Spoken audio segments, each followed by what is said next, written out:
So if I was going to give a white belt, really anybody, any like piece of actionable advice, something that's really going to change your life, it would be how to set goals. That's probably the number one thing that you're going to want to do, especially if you're starting in jiu-jitsu, because there's so much to it. It's so expansive that if you're not finding a way to see the next rung on the ladder and set very specific attainable goals, it's going to feel like it's impossible. Like it's almost like an impossible mountain to climb if you just look from the bottom, the base of the mountain, to the top, to the peak.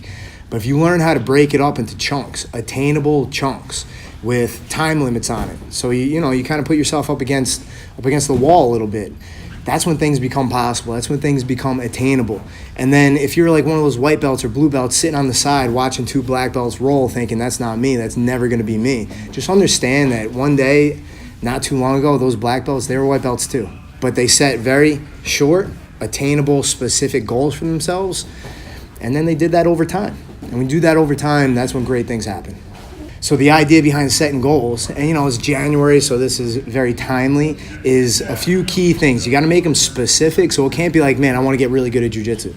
It's got to be something like, I want to train 4 times a week in the month of January, or I want to get really good at a kimura. It's something that you can measure. And then one of the keys is putting a time limit on it. Like things have to be time bound. Like it can't be, I want to get my black belt one day. All right, like give yourself a goal. Give yourself a very specific time frame in which to accomplish it. So if I was going to give you advice, something actionable right now, it's this. Set yourself a goal, all right? Put a time limit on it.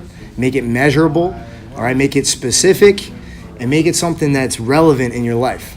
And if you learn how to do that over time, that's where anything you do can become possible.